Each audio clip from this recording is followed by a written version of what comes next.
Bem-vindos ao Melhor Lance Podcast, o podcast do mercado imobiliário e especialmente dos leilões de imóveis. Aqui você vai aprender tudo sobre leilão e outras teses do mercado imobiliário para colocar dinheiro no seu bolso. Hoje nós temos um convidado especial, um grande amigo meu, um irmão. O cara é leiloeiro, mas não é qualquer leiloeiro. Ele é um dos maiores leiloeiros do Brasil. Ele está envolvido em umas operações absurdas. Ele é especialista em imóveis rurais, ou seja, em fazendas. O cara é espetacular, não tenho nem palavras para falar. Marcão, seja muito bem-vindo, meu caro. É um prazer tê-lo aqui. Estou me sentindo em casa hoje, literalmente.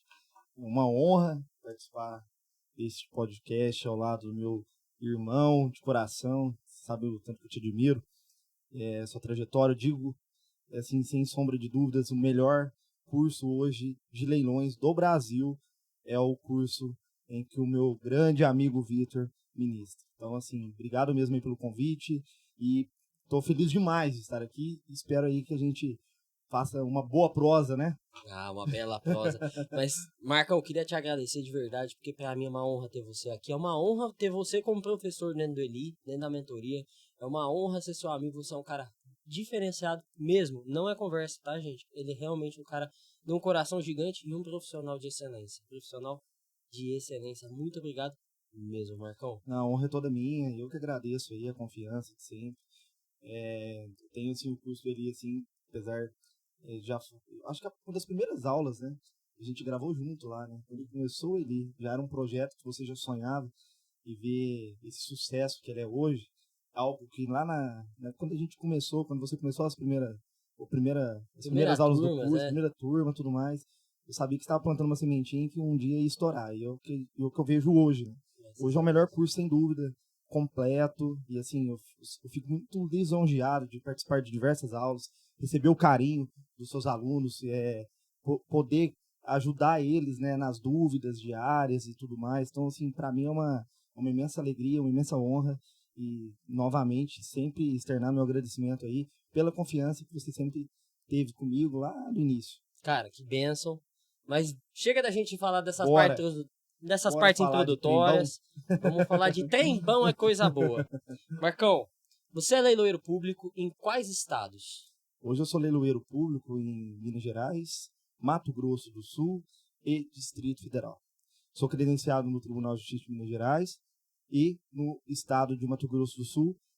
Saiu agora a lista, a última atualização agora no dia 7 de agosto, e agora também sou leiloeiro lá oficial no estado do Mato Grosso do Sul, no Tribunal de Justiça. Ou seja, você está abraçando todas as áreas em que o agronegócio flui forte. O agronegócio é uma coisa que veio do sangue, assim, a família do meu pai sempre foi ligada com algo relacionado ao campo e assim, é algo assim sentimental mesmo, eu sempre tive. E um dos caminhos que eu busquei, né, para me aproximar muito, né, dessas raízes que eu tinha, familiar, foi justamente o agronegócio. Me especializar. Não é que eu sou especialista em realizar leilão de fazenda. Pelo contrário, a gente faz leilão de tudo. Faço leilão de tudo. Desde um sofá, da agulha, do avião, tudo se vende no leilão. Então a gente faz de tudo. Só que vender fazenda é algo assim, que eu coloco um amor mesmo, uma dedicação. Porque é algo mais complexo, que demanda um certo conhecimento técnico, demanda... É um nicho específico, como qualquer profissão. Um advogado, ele vai se especializar às vezes no direito tributário ou no direito de família. Eu falo que o leiloeiro também tem esse nicho. E alguns leiloeiros se especializaram mais na venda, por exemplo, de veículos, Detran, veículos de recuperar de financiamento, né? E eu tenho meu nicho, o campo. Então, entender das fazendas. Eu sou um corretor de imóvel rural de luxo, vamos dizer assim, mas eu leiloo, em vez de fazer uma venda comum, uma venda particular, né? Então, mas deixa eu só fazer uma intervenção, que é uma dúvida minha, tá? Sim. Eu sou uma pessoa que cresceu e viveu dentro de São Paulo. São Paulo é uma selva, porém de pedra. A gente não tem contato nenhum com o campo. Tudo que a gente assim, tudo que a gente ouve falar, tudo que a gente vê, tudo que a gente escuta de alguma forma, lê, tá muito relacionado assim, cara, Mato Grosso é soja, porque a soja subiu, a soja desceu. Eu queria entender, antes da gente aprofundar mais nessa conversa, na sua ótica hoje, na minha já é assim, qual que é a importância do agronegócio e, o mais importante, que é o que a galera gosta, uma pessoa que tem uma fazenda, é muito lucrativo mesmo? É realmente algo diferenciado? Ou é só aquela história da TV Globo do Rei do Gado? Como é que é isso? Eu acho que a gente vive o campo em todos o nosso dia a dia, o tempo todo. Desde essa madeira aqui, ó, que a gente está aqui fazendo no nosso podcast, o nosso alimento, que a gente alimenta diariamente, desde um café da manhã, do jantar, do almoço. Isso aí tem suor do produtor, tem suor do agricultor, do pecuarista, que está produzindo aquela carne suculenta que a gente hoje tivemos uma honra de comermos no almoço. Então, tudo demanda do campo. E hoje, o agronegócio, ele é, vamos dizer assim, ele é a roda motriz que move o nosso país, né? Eu brinco muito que Venezuela ficou o que é justamente por conta que ninguém come petróleo, bebe petróleo. E o Brasil, querendo ou não, é o celeiro do mundo. A gente vai alimentar o mundo, porque a gente tem o solo sagrado, tudo que se planta, semente que você joga no chão, Deus ele fez todos os momentos certinho, por exemplo, de ter uma safra, por exemplo, do milho, de ter um momento certo, por exemplo, em outubro, o pessoal correr para fazer o plantio, para depois já colher no começo do ano e já depois plantar uma outra safrinha. Então vai fazendo esse giro. Que país do mundo que tem esse solo sagrado, esse ambiente que a gente vive, que não seja o Brasil? Cara, de fato, pelo que, assim, eu não presencio diferente de você. Tem uma frase que inclusive o Marcos fala muito, que é: quem não suja a botina não vende fazenda, Sim. né? Eu nunca fui de sujar a botina. Eu, Vitor, assim, eu fui 2 vezes numa fazenda na minha vida. Eu não entendo muito do business no geral. Mas, de fato, eu entendo que ele tem uma importância significativa para a nossa economia. Né? A gente, se for verificar, a gente não tem... Lógico, tem alguns percalços. Por exemplo, o agricultor fala que é uma das pessoas que tem mais fé. Por conta que ele, na verdade, ele enterra milhões debaixo da terra, rezando para Deus que caia chuva e que não dê nenhum tipo de contratempo. Por exemplo, uma geada, uma seca, e que aquele dinheiro dele não evapore. Na verdade, aquela semente não venha a vingar e ele vir a colher frutos, né? Então, por exemplo, agora eu estava lá no Tocantins há 2 semanas atrás, então passando lá na região de Cristalina, no sentido para a BR-050, na região de Brasília. Então, assim, você vendo aqueles campos brancos de algodão, mas as flores do algodão, elas já se abriram. E se vir uma chuva? Estraga tudo. Entendeu? Pro DS, a mesma coisa. A gente estava tendo um problema no ano passado, lá na região sul, com a seca. Então, quer dizer, aí estava perdendo várias safras. Então, assim, você vê que é um negócio que tem o seu risco. Tem o seu risco, mas a rentabilidade é muito grande. E por que hoje o mercado, todo mundo está vivenciando, falando tanto do agronegócio? Porque é a resiliência do agro. Ninguém deixa de se alimentar. Então, a gente depende dos alimentos, dependemos do produtor rural. Não é à toa que 1/3 do PIB do Brasil é do agronegócio. Entendeu? Então, assim, o nosso Brasil, ele é um país do agro. Ele é um país do agro. Um país do agro. Cara, eu realmente acho que, assim, do que eu conheço, do pouco, normalmente, sendo bem sincero, do pouco que eu conheço do agronegócio mais detalhadamente, eu aprendi com você ao longo desses anos de amizade. E eu entendo claramente que tem o seu risco, obviamente, mas que é um negócio que tem uma margem de lucro significativa. E aqui a gente não está tratando na questão de... Estamos olhando para o business. O agronegócio aí tem a sua importância social, econômica, mas do lado do produtor rural, do dono da terra, Cara, me dá um cheiro, um número, assim. Eu invisto 1 milhão, consigo tirar o quê de qual cultura? Quando eu digo cultura, que tipo de plantação? Fala assim, investi 1 milhão em café. Depois que tiver pronto, eu consigo tirar quanto de margem? Vamos colocar hoje uma questão de leilão mesmo. Uma arrematação de uma área, que é, por exemplo, ela está degradada ou ela está improdutiva, vamos dizer assim. Tá bom. Até porque o leilão, ele cumpre e muito a função social do imóvel. Porque, querendo ou não, ninguém espera dever. Mas por algum motivo, algum problema de safra, o produtor ele não consegue colher e ele se enrola, né? Então, vai virar um processo de conhecimento que vai gerar no cumprimento de sentença, aquele imóvel dele vai ser penhorado para pagar a dívida, né? Ou vai ser um leilão oriundo, às vezes, de uma alienação fiduciária, de um financiamento que esse agricultor fez, né? Mas, por exemplo, num leilão, o segundo leilão, como qualquer leilão, a lógica é a mesma. Mas vamos colocar valores aí, por exemplo, uma área. Dá um exemplo de uma área no Mato Grosso, pode ser qual for, MT ou MS, fica à vontade. Num leilão de uma área que ela é improdutiva e depois um leilão de uma área que é produtiva. Me conta um pouco qual que é a diferença de ser terra improdutiva para produtiva e quais são as margens envolvidas em cada uma dessas operações. Toda a terra é produtiva. Tá. Toda a terra é produtiva. O que falta é dono. Então é cuidado. Então, assim, a terra em leilão, que a gente tem que ficar mais de olho, é aquela terra ou que tem a possibilidade, por exemplo, ela está praticamente toda suja, cheia de quiçaço, que eu falo, cheia de arbusto, é abandonada, né? Largada, aquela cara de realmente que você largada. vai precisar, depois de ter uma autorização para você limpar a área, né? Porque, novamente, é como se fosse desmatar ela. Tá. Né? No vocabulário mais comum. Então você vai limpar ela. Então, na verdade, você comprou algo abandonado, sujo, você vai limpar ela. Aí você vai fazer toda uma questão de estudo, de logística local. Verificar essa área, ela pode ser um lixo para a lavoura, ou vou limpar ela vai ser voltada para a pecuária, para a produção de gado, criação de gado.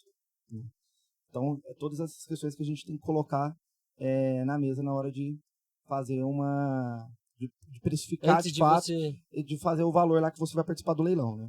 Mas vamos colocar uma área, por exemplo, teve uma arrematação agora no Mato Grosso do Sul, uma área, está voltada para a pecuária, foi arrematada por 900 mil e hoje está sendo vendido por 4 milhões. O quê? Não, peraí. 900 e está sendo... Há quanto tempo ele arrematou por 900? Faz um ano. Um ano e a área, depois ele tá que ele... 4 milhões na área. Ele cuidou e da ela área. Tá pecuária. Tá, então ele pegou uma área que era improdutiva, suja. Limpou, ou seja, tratou dela. Quanto que ele investiu nesse tratamento aí? Mais ou menos, não precisa ser certinho. Vamos colocar aí uns 30, 20% do investimento. Tá, então ele gastou mais uns 300 mil.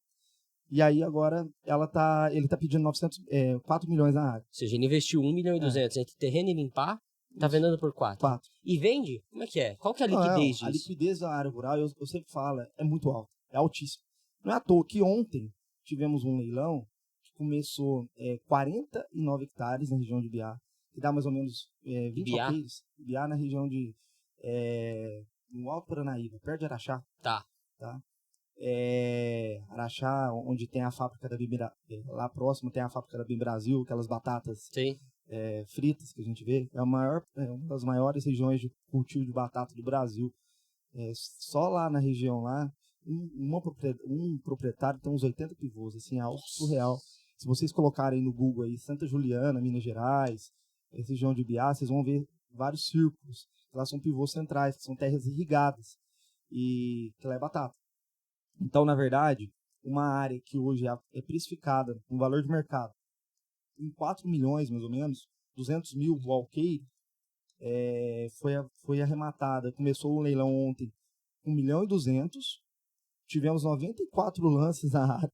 Foi arrematada por 3 milhões, 300 e alguma coisa, sendo que vale 4. Quase chegou o valor de mercado. Por isso que eu falo, a área rural, muitas áreas, elas chegam quase ao valor do mercado. E perde dinheiro? Não perde. Por quê? Porque é a valorização da terra.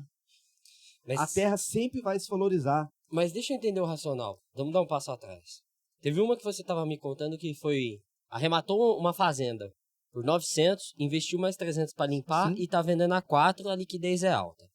qual que é a diferença dessa para essa que foi arrematada por 3.300 e vai ser vendida a 4 e pouquinho? Nesse caso, quem participou do leilão, penso que ele vai utilizar a propriedade, porque você percebeu que a margem não é tão grande. Uhum. Então aí que tá. O negócio dele não tá em comprar e vender, ele tá em comprar e usufruir da por área. quê? O que é o negócio? É uma área de frente à BR. E ela é muito boa de logística. Então, ele está enxergando além do negócio. Para ele não é essa área rural. Ele pode usar essa área, por exemplo, para colocar alguns armazéns.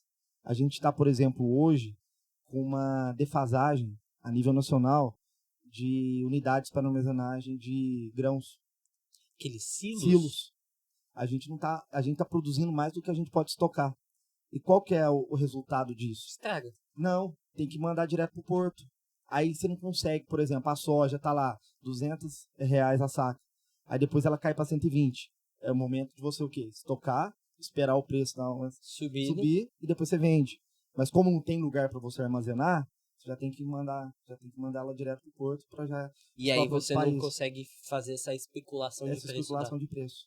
Entendi. Entendeu? Então, assim, aí o que acontece? Hoje é um grande negócio. Não é à toa que uma gigante do agro, até saiu agora no Campo Rural, vai inaugurar, acho que 30 silos espalhados aí no Brasil, justamente por quê? Para suprir um pouco dessa demanda. Então, hoje, investir silo é um grande nicho. E também está vinculado com o agronegócio. Você vê que o agronegócio é uma cadeia que vai além de fazendas em si. Ela engloba tudo. Deixa eu só entender aqui uma coisa. Pra mim, eu sou uma pessoa da cidade. Eu tô acostumado com prédio. 30 andar, 25 andar, é isso que eu tô... É difícil sair da caixinha para entender os potenciais negócios envolvidos com uma terra. Pelo que você me disse aqui, só pensando rapidamente, eu consigo pensar em 4 negócios, perdão. Primeiro negócio, eu compro fazenda para flipar, essa de 900 sendo vendida por 4 milhões. Segundo negócio, eu compro a fazenda para explorar, aí eu posso explorar a atividade tanto de, sei lá, uma cultura específica, como café, algodão, milho, sei lá, alguma cultura. Eu posso comprar para explorar gado e o outro eu posso explorar o terreno, sem prejuízo das demais. Sim. Aí tem um quinto também, né? Eu, por exemplo, não entendo nada de terra.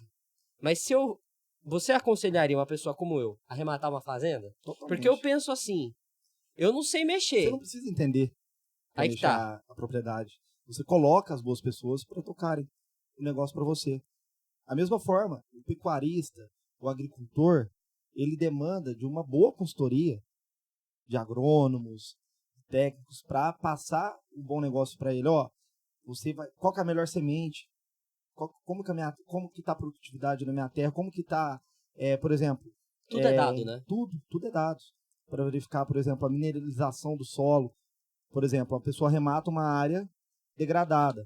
Aí o que é o primeiro passo? Limpar ela. Depois, mexer com a parte de mineralização, colocar minerais no solo. Uhum. Transformar aquele solo tratar de pobre, fato. Isso, tornar ele fértil.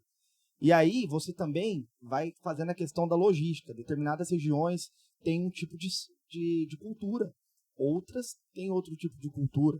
Então o nosso Brasil é riquíssimo. Por exemplo, no Nordeste, está saindo um projeto lá, acho que é com a Shell e mais algumas empresas, na produção de algarve, que é aquela planta que faz a tequila, para produzir o álcool que a gente pega da cana-de-açúcar. Por quê? O algarve ele cresce em solo infértil. Entre meio que deserto. Entendi. Né? Ao México. Lotado de... Então, assim, você percebe que até onde a terra não é fértil, se produz. Tem como explorar economicamente. E eu vou te falar mais. Por exemplo, tem uma fazenda na região de Minas Gerais também, ela foi arrematada, agora, recente, por um mês e meio. R$16.000 o hectare. E se ele tiver uma autorização que ele está buscando para pivotizar, ou seja, tornar essa propriedade irrigada, ele vai vender essa propriedade de 2.700.000 que ele pagou, investindo aí mais uns 4 mil por hectare, fazendo uma conta rápida aí, 4.000 vezes vezes 200 dá mais 800 mil, mais ou menos. 800 mil. 800 mil, fora os 5%, vamos pôr aí um custo fixo aí Mais de um 5 milhãozinho, milhões. vai. 5 milhões. 5 milhões. 5 milhões para vender a 14 milhões. Entendeu? Então, assim, é algo surreal. Eu falo que um dos únicos leilões que você consegue quintuplicar, sextuplicar capital é arrematando terra. Arrematando terra barata e vendendo cara. Esse é o segredo. Arrematar terra barata para vender cara. E, Marcão, deixa eu te E fazer acha terra barata em diversas regiões do nosso Brasil. Ah, é? Ainda. Concorda comigo? Faz sentido? Não é mais fácil você arrematar uma área R$1.000 o hectare e transformar essa área e fazer ela valer 10 do que você, por exemplo, arrematar uma área que já está entre as topo de funil, já bem cuidada, Sim, como sim. essa lá de Biá, que foi já arrematada, Num preço vale quase 4 de milhões, mercado, é. quase de mercado, 170 mil, sendo que vale 200. Vale muito mais eu Vai arrematar e cuidar da terra Então. pra transformar o negócio. Agora, o que é mais fácil? Fazer 1.000 valer 10 ou fazer 200 virar 400? Aí que tá a grande sacada e a grande jogada. Por quê?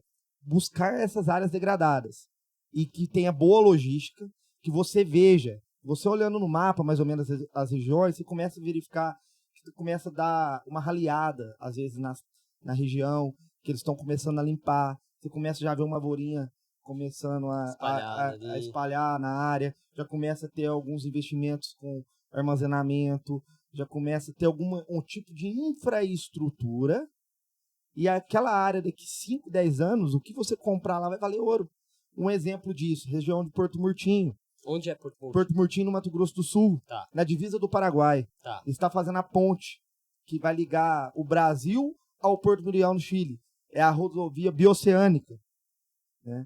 Então, quer dizer, todas aquelas áreas da região estão limpando e está chegando lavoura na região. Lá é o famoso Chaco paraguaio, o Chaco, que é uma região super fértil no Paraguai, mas é meio alagada, mas é uma região lá muito boa, produção de soja, grãos. E aí o que acontece? O escoamento logístico de soja direto para o Porto do Chile vai economizar não sei quantos milhões, bilhões, porque vai ter tipo um atalho para chegar na China, saindo direto pelo Pacífico, do que indo aqui para o Porto de Paranaguá, que é o maior porto que hoje exporta Cara, então do Brasil. quem comprar... Terra na região. Deixa eu fazer uma pergunta. Essa aqui no meio tá ligada? Vamos falar com essa no meio aqui um pouquinho. Cara, então quem comprar especificamente uma área ali, em 5, 10 anos... Vamos pensar a longo prazo. O cara que quer investir em imóvel de fazenda a longo prazo é um negócio que é uma mina de ouro. Surreal. É surreal. Cara, me Acha dá um mil. exemplo. Há 10 anos atrás, quanto valia e hoje quanto vale? Só pra gente ter uma ideia. Não. Eu sei que isso não é um parâmetro ótimo, mas assim, só pra gente ter cheiro. Tinha terra que o governo dava de graça e ninguém subia lá pro norte, por exemplo, pro nordeste. De graça? Praticamente. Entregava aqueles títulos. Há 10 anos atrás, não. Vamos colocar um pouquinho mais. 20 anos. 20 anos atrás. Vai. Colocava lá os bandeirantes, desbravavam. Se você pegar aquela linha do tempo do Google Earth, você vai voltando para trás, você vai vendo as áreas que vai sendo abertas.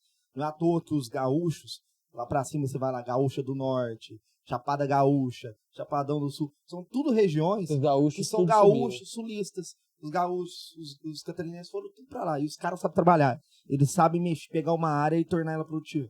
É uma coisa assim, surreal. Tanto que os caboclos é bom de serviço, é bom de cela. Então, assim, e aí você encontrava cidades aí, 25, 30 anos, cidades novas, que você conhece até o fundador. O fundador é vivo ainda.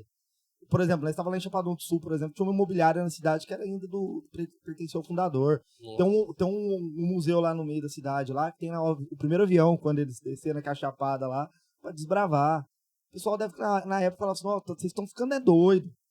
Então, igualzinho... E agora vale milhões. Por exemplo, teve uma área aqui em Porto Murtinho que um cliente chegou lá e falou, não achei a área, eu estou desconfiando que a área onde eu estou arrematando, a ponte até caiu, ela está ainda acessível, mas pela possibilidade de ganho no negócio, eu vou arriscar. No pior das hipóteses, eu vou lá e desisto se ela não existir. Mas eu estou sem tempo de verificar de fato aonde que ela está de fato encravada. Comprou no leilão mesmo assim, pagando R$1.000 hectare. E vale? E tá pagando. E vale? Não, se ele achar ela, 5 vezes mais. Hoje, do jeito que tá. podendo valorizar. Ah, não, aí depois... Aí é assim, aí é um... Entendeu? Aí depende do que vai produzir. Cara, mas é muito uma coisa- interessante, porque comparativamente aos leilões extrajudiciais, que são aquelas sistemáticas que você usa financiamento para ter mais de 100, 120, 130% de rentabilidade e lucro líquido num curto espaço de tempo, aí você tem muito mais margem. Você multiplica por 4, por 5, por 10, por 3 o capital investido num curto espaço de tempo. Mas, trazendo para a minha realidade, se você fosse falar assim, Vitor, na verdade, falar o seguinte: Marcos, eu quero investir em uma fazenda. Eu tenho até 500 mil, dá? Dá pra fazer alguma coisa? Dá pra pegar um pouquinho de coisa? Dá pra eu surfar um pouco nessa onda? Ou é um negócio só de muitos milhões? Como é que isso funciona? Não é. Dá para comprar.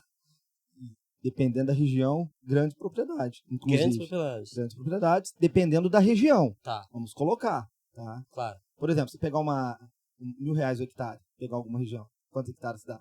500 hectares, é. Mas é que é negócio. Vale. Você não pode comprar um elefante branco. Então tem toda uma questão de analisar. Por quê? Vai que é morro. Pedra.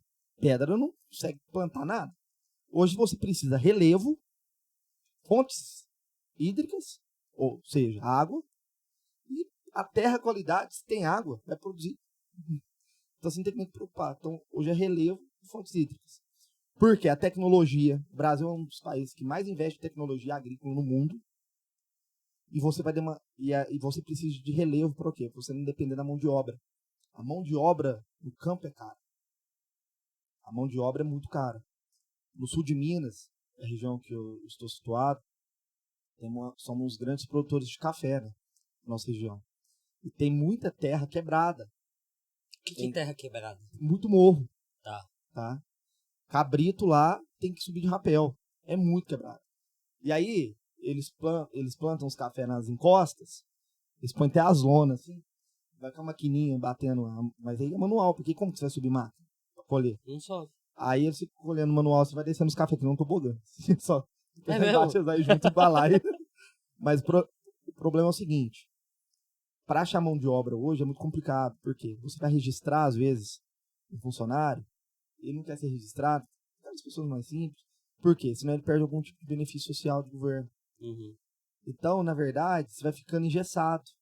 Por isso que você precisa de relevo e água. Comprar barato para vender caro. Então, você pega a área, por exemplo, na região Capelinha, Minas Gerais, lá na região mais pro leste, do lado do Espírito Santo, na região pro norte um pouquinho, pro lado da Bahia, Montes Claros. Então, quer dizer, lá tem regiões ainda baratas que produz. Mas também é 880. Ou é muito ruim ou muito boa. Por isso que aí, um grande segredo de arrematação, gente, é verificar a área que você está levando. Como? Indo no local. Se você não conseguir conversar com algum corretor na região, mas fique cuidado, porque se o corretor verificar que a área é boa, às vezes ele pode arrumar concorrente para você. Aí, às vezes, você vai verificar também uma coisa que eu faço muito. Ligar naquelas agropecuárias. Aquele comércio lá que vende ração, vende algum tipo de insumo agrícola, aquelas casas agropecuárias do interior, o proprietário lá conhece praticamente toda a região. E ele vai poder te falar onde que é a propriedade de fulano. Ali presta, não presta, vale, não vale. Mas o que hoje eu mais preciso em si para começar a verificar se a área presta ou não e verificar a viabilidade minha de ir na área ou não? Um ponto no Google. Porque hoje a gente tem ferramentas, tem programas que a gente consegue verificar com aquele ponto, onde mais ou menos ela está encravada, aquela área, com base nas informações que tem na matrícula, no laudo de avaliação do oficial de justiça ou do perito. Mas muitas das vezes o oficial não vai na área, então também tem que tomar cuidado, não ficar preso e apenas as informações que estão no processo, ir além. Tá? E aí você consegue mais ou menos delimitar a área. Com base nessa delimitação, você consegue já colocar no 3D lá no mapa, você já vê mais ou menos o relevo, você já consegue ver qual que é a caída da área, do ponto mais alto para o ponto mais baixo, você consegue verificar se tem algum rio, ribeirão que margeia ela. Então você tem tecnologia que quando eu comecei lá atrás, 2012, 2011, a gente não tinha. A gente ficava batendo de porta em porta, andava 100 km de terra, batendo na propriedade, bateu lá na propriedade do Vitor. Vitor, você conhece a fazenda do Zé? Ó, vai mais um pouquinho pra frente aí, vai perguntar ao vizinho da frente, que às vezes ele conhece. E anda mais um pouco. Ô, você conhece a fazenda do Zé? Cara, então... a fazenda do Zé é aqui. É essa próxima propriedade. Chegava lá, você conhece a fazenda do Vitor? Ah, não, o Vitor você passou lá atrás. De quem que é essa fazenda? Não, essa fazenda é do Zé. Ah, não, então beleza. Então, quer dizer, eu ia até chegar na fazenda do Zé. Ó, que chegava no do Zé mesmo, pra me confirmar, eu perguntava qual que era do vizinho de trás. Justamente pra me ter certeza onde era a área. Hoje a tecnologia me ajuda demais. Hoje eu vou na área, subo o drone. Eu não tenho que... Porque eu falo, a gente não pode se indispor com o proprietário. Se você precisar de entrar dentro de uma propriedade rural para saber se o negócio é bom ou não, não arremata. Porque o negócio tá caro. Você consegue verificar com todas as informações que a gente tem hoje e com base nas informações locais se a propriedade tá cara ou não e se você tem margem naquele leilão ou não. E eu falo, é mais fácil você precificar a área rural do que qualquer imóvel comercial. Ah, é? Por quê? Do que qualquer imóvel urbano. Porque você não tem parede. Não, mas como assim, pô? Você não tem parede. Você consegue mais ou menos delimitar, ó. Tem lavoura? Qual que é a região aqui? Quanto que eles estão negociando as áreas de terra aqui na região? X. É uma coisa mais lógica, mais exata. Você não depende de falar assim, qual que é o acabamento que tá interno? Tô perdendo dinheiro, não tô. Eu vou ter que mexer, tá deteriorado, tá tendo vazamento, se não tá. Como que eu entro numa propriedade, num imóvel urbano ou um imóvel comercial antes do leilão? Muitas das vezes. Não entra. Agora, como que a pessoa vai lá e me cobra, vai colocar uma lona na fazenda inteira pra me enxergar que jeito que tá a terra dela? Você sobe o drone e se diverte. Pronto. É isso. Relevo e água. É isso que eu busco. Mas vamos mudar, falando em água, vamos mudar da água pro vinho, tá? É o seguinte. Cara, me parece um excelente negócio, acho que multiplicar por 4, 5, 6 vezes o seu capital num curto espaço de tempo, seja se você for fazer house flipping, né? Farm flipping, né? Farm flipping.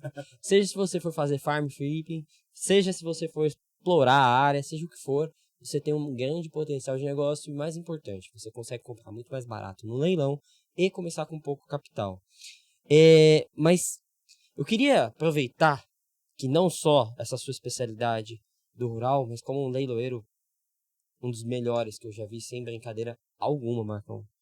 Eu queria que você contasse um pouco assim mais do dia a dia, dos bastidores, contasse alguns causos, algumas coisas diferentes. Eu lembro que você me contou uma vez de desocupação de uma fazenda de um cara que tinha fama de matador. Me conta essa história pra galera aqui, por favor. Não, é uma outra coisa interessante, porque na verdade tem executados que tem fama de bravo, tem fama, por exemplo, de matador na região, tudo mais. Isso aí, gente, ele tá fazendo um puta, entre aspas, te dando uma puta ajuda. Por quê? Ele tá desestimulando 98% das pessoas a virem participar desse leilão. Mas você tem coragem, você é raçudo, você fala, não, tem medo dele não. Por quê? A maioria deles blefam. Vou te falar, não vi nenhuma propriedade ainda, assim, nesses 13 anos de caminhada com leilão, que deu algum tipo de dor de cabeça em desocupação. Sai missão na posse, vai brigar com quem? Tá lá até força policial, os juízes lá delimitam, defira a missão na posse, se necessário, auxílio de força policial, pronto, acabou. Quem que vai contra? E outras, tem que pensar.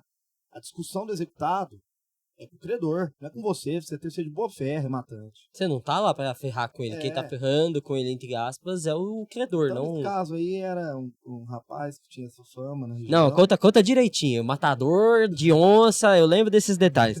Matador de onça, e aí chegou lá, conta direitinho. Aí chegaram lá, tinha fama, matador de onça, ninguém entra na propriedade, só sai daqui, a pessoa que entrar aqui, só sai daqui morto, não sei o que lá, tem que vir brigar comigo. Beleza. Chegou a emissão na posse, aí o matador de onça correu. Murchou. Parecia pincher. Só latiu. Murchou. Só latiu, murchou. Murchou. Entrou na propriedade, o rematante, sem problema nenhum. Tá lá na propriedade. Infelizmente, quando ele registrou a carta, infartou, por outros motivos, mas não foi por causa do matador de onça, mas a esposa é mais firme que ele em si. e tá tocando lá. Tá tocando a Tá fazenda. tocando a fazenda e tudo mais. Então, o que eu falo? Uma das coisas que eu acho que eu nunca aprendi na faculdade, em lugar nenhum, é a vivência prática. Eu digo que para mexer com esse nicho de fazenda, o mais importante é você ter conhecimento do Brasil. Rodar. Não tem dúvida. Preciso conhecer as regiões, conhecer qual propriedade, por exemplo, que eu estou lidando em determinada região, como que é o tribunal daquele estado, saber o potencial de crescimento daquele estado. Então, por exemplo, eu estava falando, Tocantins, hoje estávamos até comentando, fiquei assim, de olhos abertos, assim, vendo o desenvolvimento do estado, um estado novo, acho que se não me engano, em 88, que foi criado. Foi depois da Constituição, Então, assim, é algo surreal que a gente percebe, assim. Compra terras baratas ainda, o pessoal lá mexendo, modificando as propriedades, tornando-as produtivas, gerando riqueza para o Estado, né? O pessoal se desenvolvendo, desenvolvendo as cidades, as regiões, tudo com base no agronegócio. Você vê as pequenas cidades, às vezes no interior, um PIB lá em cima. Mas resultado do agro, né, da produção agrícola. Considerando isso que você está falando, conhecer as regiões, detalhar um pouco mais o que pode, o que pode ser um bom negócio. Você saia da posição do leiloeiro, venha para a consultoria para a Victor. Eu quero investir. Quais regiões você diria assim, para investir um capital de até 3, 4 milhões de reais? Centro-Oeste. Centro-Oeste, pegando agora também esse norte. Essa região do Matopiba, vamos colocar. O que é Matopiba? Matopiba é Maranhão, Tocantins, Piauí e Bahia. Mato Grosso não dá mais, está muito caro. Não, tem um cinturão em crescimento, um cinturão agrícola em crescimento nesses 4 estados. Maranhão, Tocantins, Piauí e Bahia.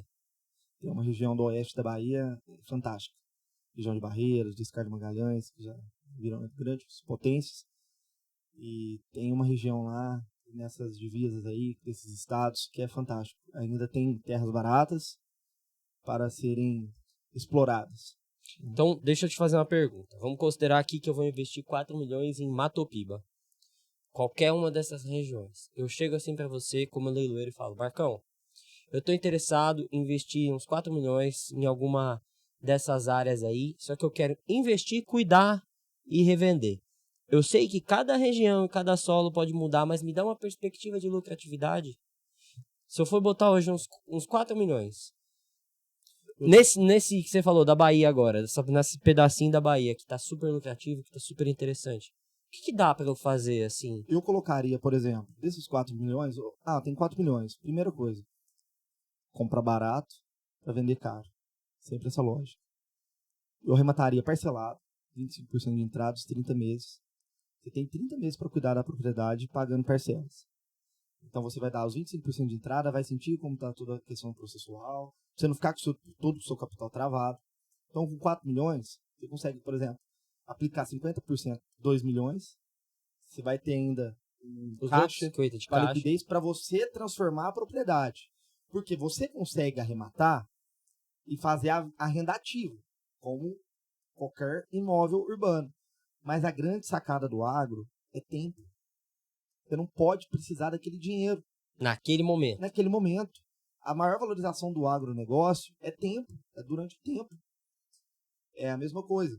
Em 2015, o cliente arrematou uma área que ninguém quis na região de Patrocínio Paulista.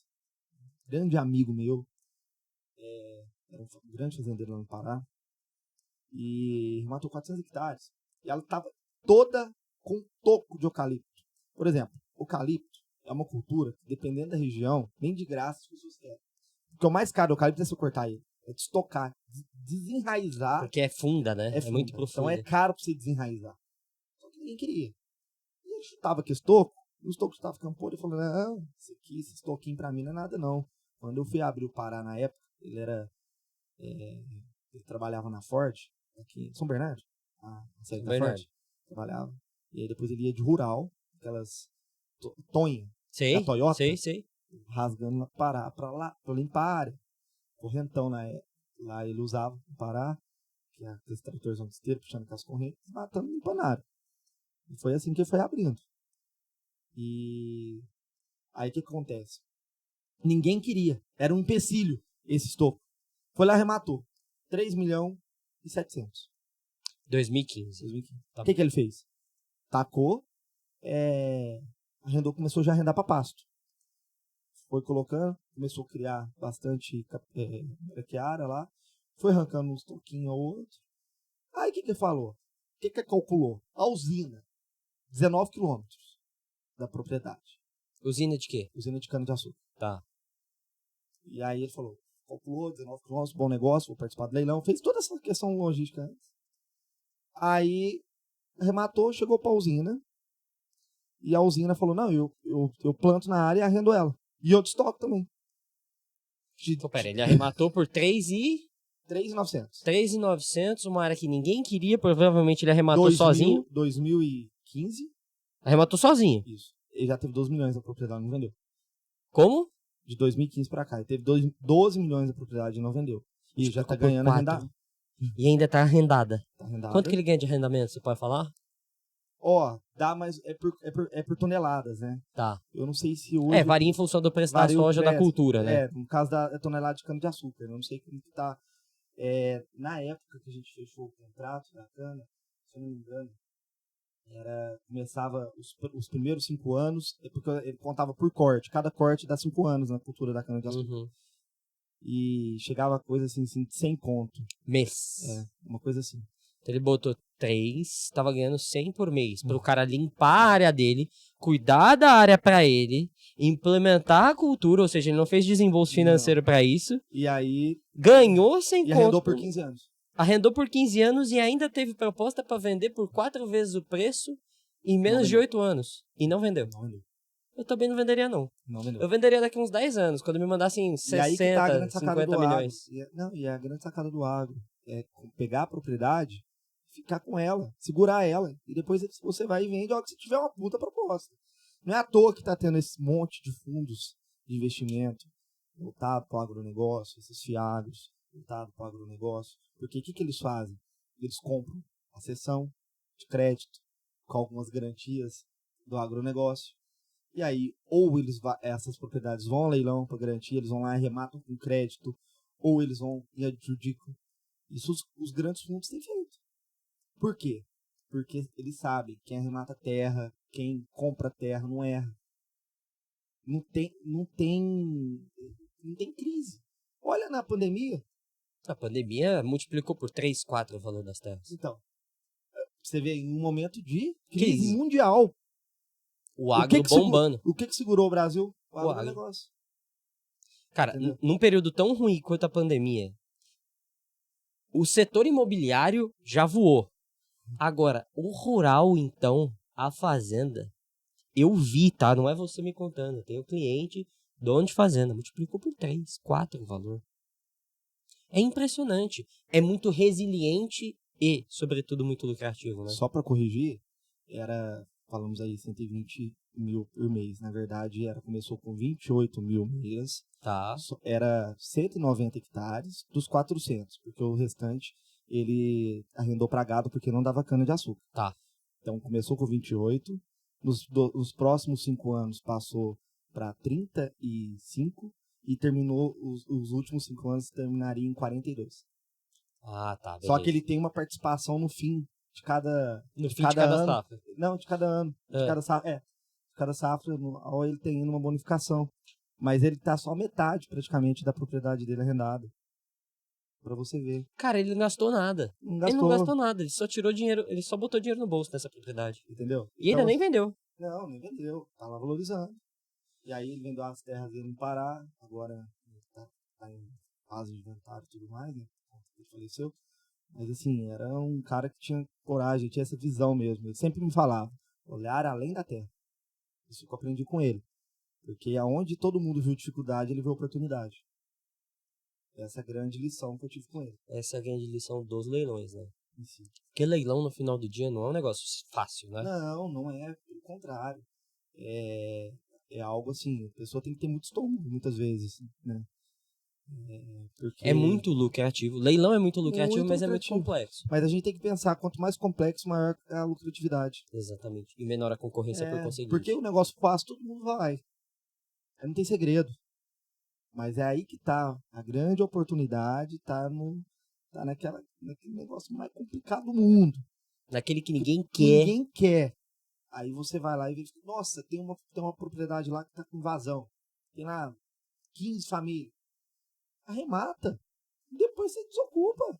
Desapropria a propriedade. Tira essas famílias lá de dentro. Mas não dá problema com o Faz MST, tudo. não? Ah, esses caras é praga, né? Isso aí é praga. Faz um desserviço pro Brasil. Mas eu digo uma coisa: se o Brasil, com essa bagunça que é ainda, estrutura e tudo mais, com essa praga do MST, ainda a gente consegue ser um dos maiores produtores agrícolas do mundo. Imagina se nós fosse um país perfeito, organizado. E ainda vai ser. Não, a gente vai chegar. A gente vai chegar. Mas o mais importante é isso. Tem muitas boas oportunidades ainda para vocês analisar, para serem fisgadas em leilão. É uma pescaria. Não adianta. E Marcão, vamos agora adentrar um pouquinho mais do leilão e da sua atividade leiloeira. Pra galera que acha que tem muita concorrência, na sua percepção, um arrematante, assim, que estudou, que analisa, que tá participando, você acha que é um mercado muito concorrido ou pouco concorrido? Você na visão do leiloeiro? Eu acho que é um mercado muito concorrido, mas ele é nichado por região. Tem região que é mais concorrida que outras. Por exemplo, São Paulo. São Paulo é mais concorrido. São Paulo. Franca, por exemplo. Nada que vai a leilão em Franca não chega quase ao valor de mercado.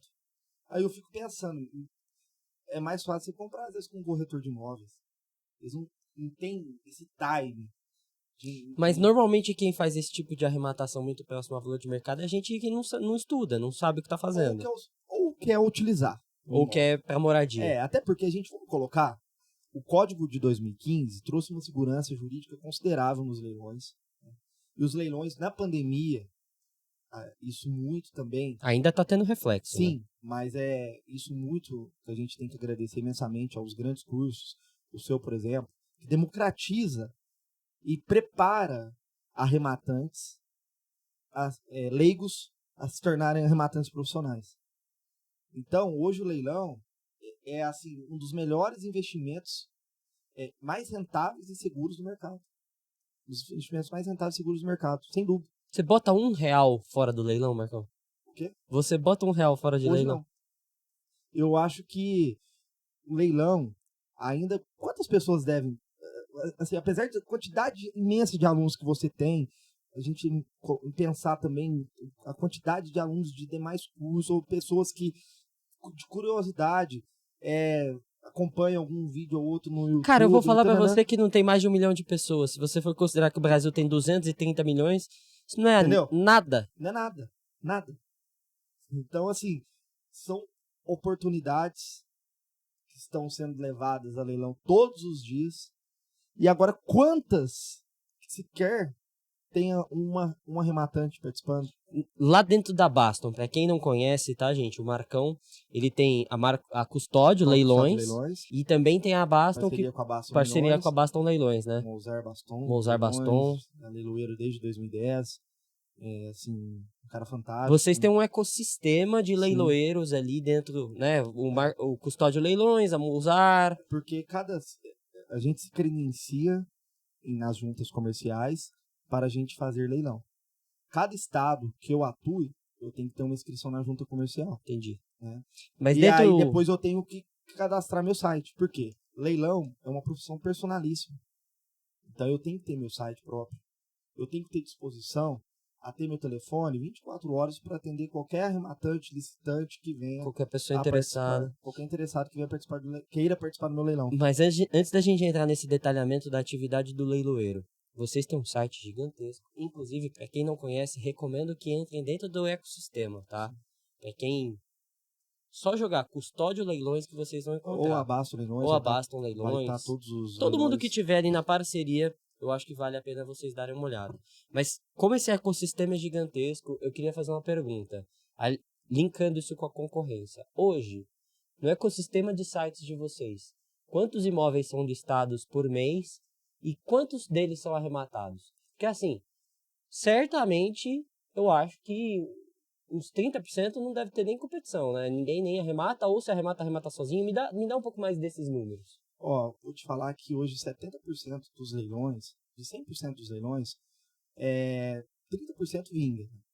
Por conta que, assim, tem a suspensão do processo, o executado vai lá e quita a dívida, ou tem alguma suspensão por algum outro motivo. A gente focou muito no leilão judicial. Uhum. Né? Então, assim, tem meses que a gente fala 80 leilões, 100 leilões, por exemplo. Mas, Desses 100, desses 100, não, quantos arrematam? dos que ficam, se tiver preço, com a avaliação correta, aí a gente tem que fazer dividir em duas questões.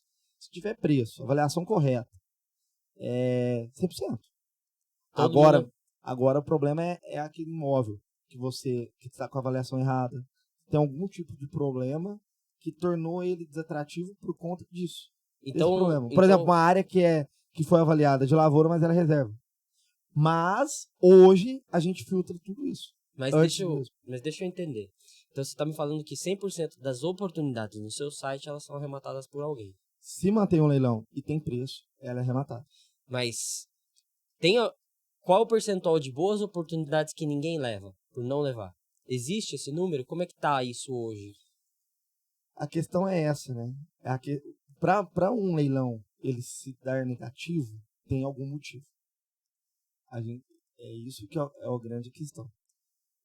Nenhum leilão se encerra negativo sem razão. Sem razão. Se for uma boa oportunidade, ele nunca vai ser negativo. Justamente. Então ele se dá negativo, por exemplo, o oficial avaliou a rua A, número 30, só que o leilão que foi penhorado, a penhora se deu sobre um imóvel na rua B, número 40. Então houve um erro aí. Então, como que esse leilão vai se dar positivo? Então a gente até comunica antes agora no processo, para deixar bem transparente essa questão e o juiz intimar as partes a se manifestarem. Mas é essa questão. Não se encerra leilão negativo se for bom negócio. Se for bom negócio. E as margens estão boas, estão apertadas? Depende muito da área, mas como é que tá as margens? Como é que estão as margens? Para imóvel rural, é algo assim que ontem, uma área dessa, arrematada por quase 4 milhões, que é o valor de mercado, eu nunca vi uma disputa tão acirrada em um leilão para chegar de área rural chegar tão próximo do valor de avaliação.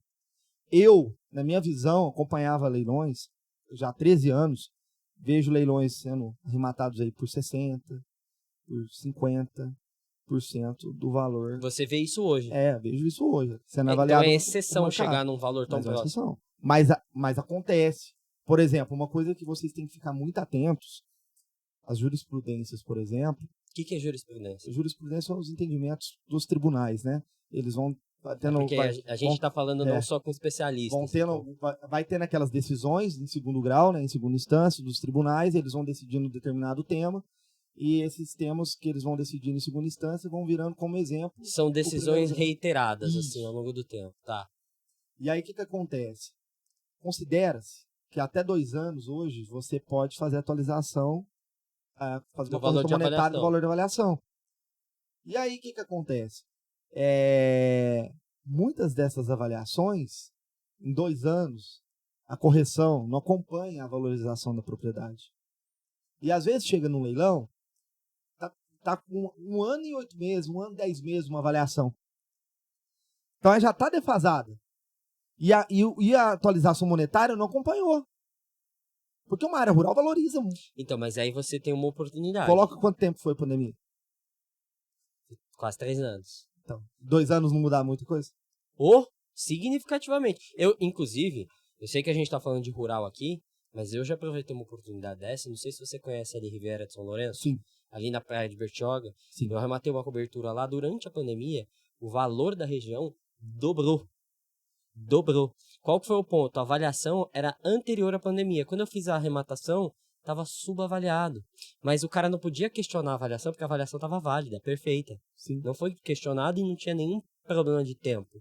Então, quando eu fiz a arrematação, eu não só peguei 50% de desconto da avaliação, peguei muito mais desconto em relação ao valor de mercado. Então essa é uma jogada também Mas- de quem pensa um pouco fora da caixa. E quem que tem que apontar que a Terra sofreu uma superavaliação?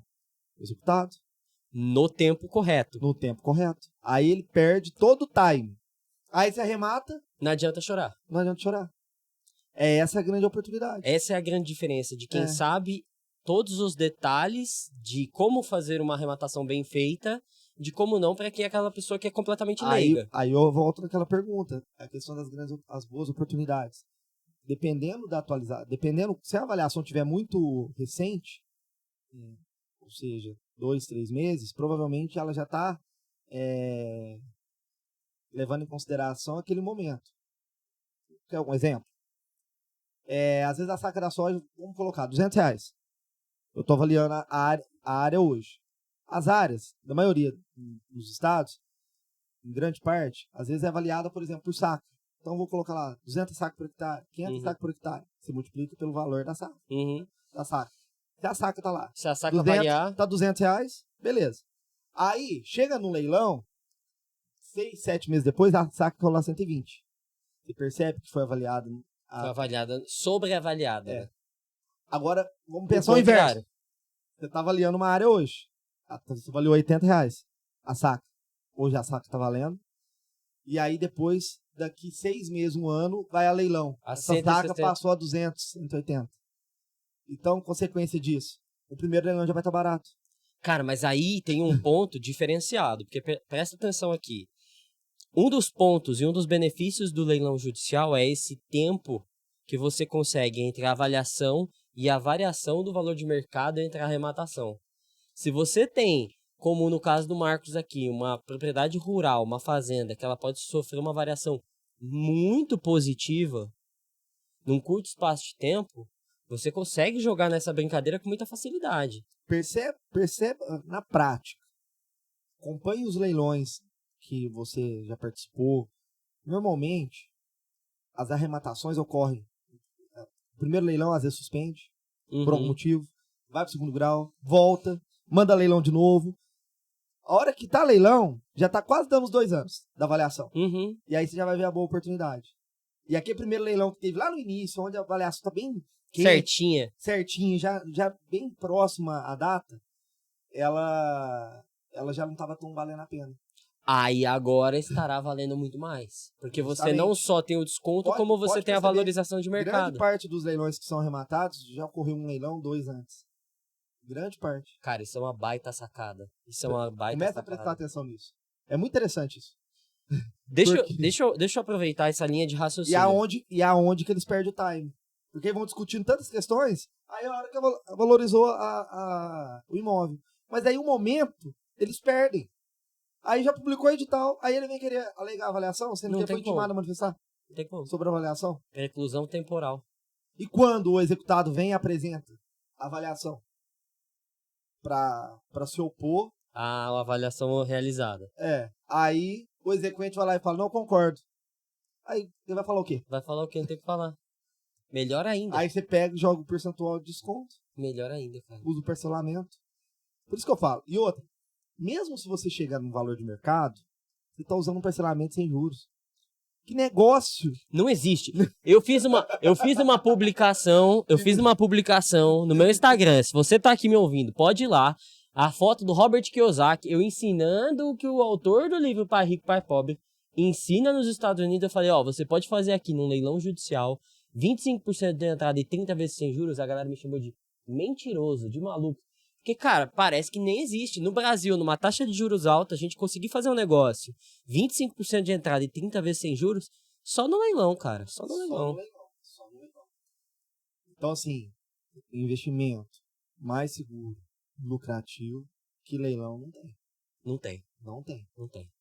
Não é à toa que os grandes fundos estão participando, os grandes bancos, as grandes instituições vêm participando. E... Então, assim, Mas eu não... deixa eu pegar um racional aqui rapidinho. Então, você tá me falando dessas oportunidades, você deu uma dica sobre subavaliação, e agora você tá falando que, cara, não existe investimento mais lucrativo do que o leilão. Se você pudesse dar uma recomendação para quem está nos assistindo agora, é o momento certo de entrar nesse mercado para começar a lucrar ou não? Eu acho que é sempre o momento certo. Desde que você encontre a boa oportunidade. Desde que você encontra. É difícil de encontrar boas oportunidades? Não é. Cara, tem boa oportunidade todo dia. Eu vejo várias. Tem boas oportunidades todo dia. Demanda o quê? Tempo. Pesquisa. Tem clientes, por exemplo, que acordam 2 horas da manhã para procurar leilão. Eu não faço Tá todo esse dormindo. trabalho. Então, sei, mas tô falando. Tem alguns clientes que são arrematantes profissionais e acordam de madrugada. Não tem nada pra fazer. Tô pesquisando o leilão. Fica pesquisando. E vai encontrar boa oportunidade? Vai encontrar boa oportunidade, sem dúvida. Porque ele tá pesquisando, ele tá buscando.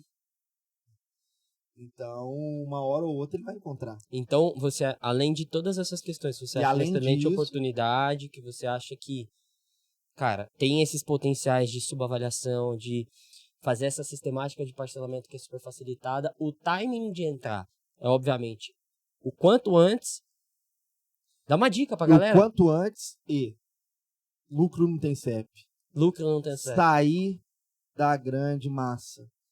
Grande parte dos leilões, os arrematantes, estão concentrados aonde? Sudeste. São Paulo, Rio. Gente, vocês não precisam arrematar imóveis apenas em São Paulo, apenas no Rio de Janeiro. Vão para os outros estados. Não, às vezes nem outro estado. Troca de região. Vai pro interior de São Paulo. Porque uma coisa que eu vejo muito, sabe, Marcos? Eu tenho muitos alunos que eles tentam arrematar imóveis, que eles querem arrematar imóveis, e eles falam assim, meu Deus, imóvel de leilão eu vou arrematar um no Itaim Bibi com 50% de desconto. Não vai, querido, não vai. Não é assim que a banda toca. Você pode arrematar outros imóveis em regiões não tão prestigiadas, mas colocar muito lucro no bolso. Mas, cara, Moema, Itaim, Brooklyn, a chance de você pegar um bom negócio, 50%, 60% de desconto, é quase inexistente, né, Marcos? Outra questão. Começar também a analisar a questão desses incentivos de governo. Isso é importante. Como assim? Incentivos. Por exemplo, não sou Minha Casa Minha Vida? Sim. Aproveita. Qual que é o ticket hoje no Minha Casa Minha Vida? X. Deixa eu procurar alguns imóveis que eu dou uma reforminha. Porque aumenta a liquidez. Aumenta a liquidez. Então, às vezes, Às vezes você comprar 10 imóveis no estilo Minha Casa Minha Vida é mais rentável do que você pegar de 1 milhão. De 1 milhão. Entendeu? A dificuldade de você vender, às vezes, um imóvel, por exemplo, luxuoso, fora, por exemplo, de bairro, de condomínio fechado, é extrema hoje. Uhum.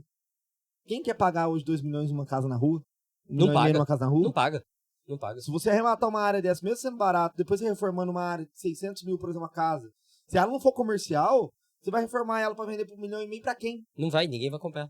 Cara, na minha perspectiva, casa de rua hoje em dia, a liquidez é baixíssima, você não consegue vender. Não sei que ela tiver uma vertente para ir para comercial. A não ser que seja realmente a localização dos deuses. Sim, mas... entendeu? Então, assim, sair dessa ilusão, às vezes, pegar os pequenos, ter quantidade, é melhor que, às vezes, ter um. Sabe que eu tenho um aluno hoje que ele mandou pra mim e ele tá super especializado, super nichado em comprar esses imóveis super baratos. Ele fez 10 arrematações nos últimos 6 meses. Imóveis de 45 mil, 65 mil. Os famosos leilãozinhos da Caixa. Aí ele vende... Não, nem é Caixa. Tem judicial no meio. Aí ele vende também por 120, 130, 150. Sabe qual que é o prazo que ele anda vendendo? 4 meses, cara. Entre arrematação e venda, 4 meses. Você bota muito dinheiro no bolso, num volume muito grande. Então é saber pensar para encontrar suas melhores oportunidades atuando em vários nichos. Não pode ter preconceito. Não. Porque eu conheço muita gente, eu trabalhei quase 12 anos da minha vida ali no eixo Faria Lima. A galera que é desse eixo, ela não quer sair dali. Então ela vai ficar olhando, não, eu vou botar dinheiro em Moema, eu vou botar dinheiro... na Vila Nova Conceição, cara, você não vai arrumar leilão ali. Vai para regiões, não quer ir para longe, vai para Campinas, vai para regiões próximas, Americana, Itu. Cara, tem muita coisa boa próxima, com muita liquidez, né, Marcos? Com muita liquidez. E a gente tem que considerar que São Paulo é o estado onde tem mais leiloeiros matriculados do Brasil. Então, são sites e sites sendo criados todos os dias. São leiloeiros novos sendo nomeados em determinada comarca.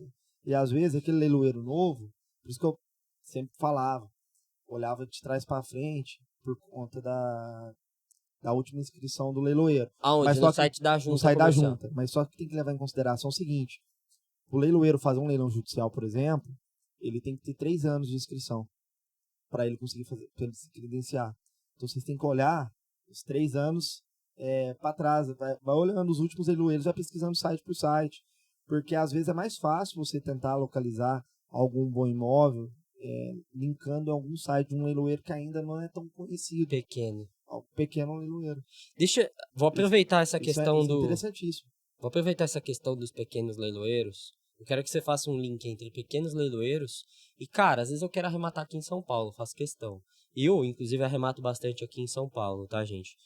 Mas tem alguma dica? Uma vez você comentou comigo sobre aquela questão do leilão por carta aplicatória. Eu pego um leiloeiro, às vezes, do estado de Santa Catarina, que está leiloando um imóvel em São Paulo. Acontece muito. Detalhe um pouco mais para mim. É porque, na verdade, com a mudança do Código de 2015, antes de 2015, no Código de Processo Civil, os leilões judiciais, deixa bem claro, o juiz deprecava, ou seja, o juiz aqui de São Paulo mandava para um juiz lá em Belo Horizonte para ele avaliar o imóvel, determinar a avaliação do imóvel e ainda fazer o leilão.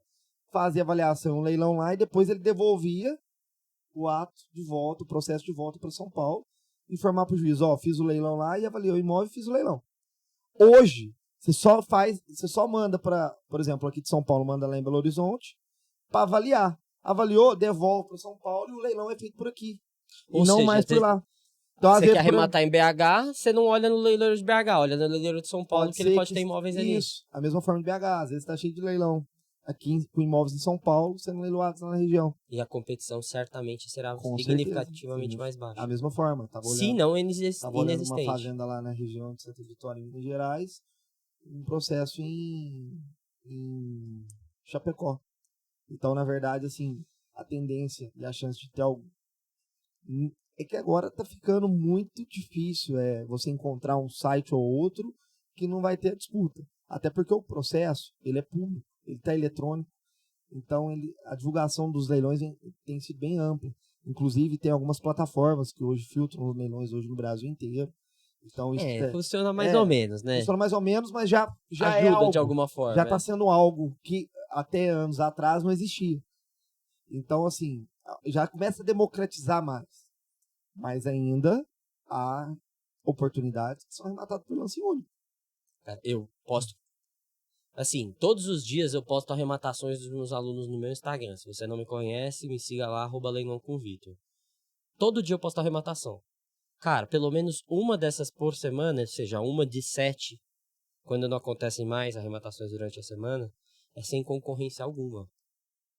Inclusive, leilão da Caixa. Então, sempre teremos imóveis sem competição. 70% hoje dos leilões são da Caixa. Você vê a quantidade de leilões. E, assim, é impossível você, às vezes, acompanhar todos os leilões que estão fazendo leilão da Caixa.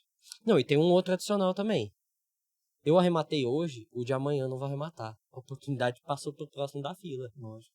Então, eu arrematei hoje, eu vou ficar uns 2, 3 meses sem arrematar. Vamos considerar que eu tenho um bom caixa, tá? Não vamos considerar que eu só tenho aquele que eu usei para arrematar aquele imóvel. Eu vou ficar uns 2, 3 meses sem arrematar. 2, 3 meses tem imóvel todo dia sendo leiloado. Até aí já passaram 4, 5, 6 mil imóveis no leilão. Justamente, e é aquela questão da frieza. Não deixar a emoção tomar conta na hora da participar daquele leilão. Você não pode se apaixonar no imóvel e querer arrematar ele de qualquer forma. Chegou no seu limite, acabou. Lembra que no outro dia vai ter outro leilão. Deixa passar, vai pro próximo. Cara, tem oportunidade todo dia. Todo santo dia. Aí que o pessoal tá errando. Tá fazendo aquela disputa, parece que o pessoal lá tá com uma garrafa de uísque lá do lado. Cara, mas eu gosto. E eles gosto. não vão pensando. Chega no fim, acho que no outro dia bate a ressaca. Alguns imóveis que eu vejo, eu falo, bater a ressaca no outro dia e falar, não faz sentido eu ter arrematado nesse valor. O que eu arrumei? Mas você sabe que eu acho positivo isso? Eu vou falar uma coisa muito dura aqui agora. Eu acho que essa competição burra que existe, ela é ótima. Ela afasta essa galera. Quem faz essa cagada nunca mais participa. Só persiste nos leilões aquele cara que estuda, aquele cara que sabe arrematar pontualmente para colocar dinheiro no bolso.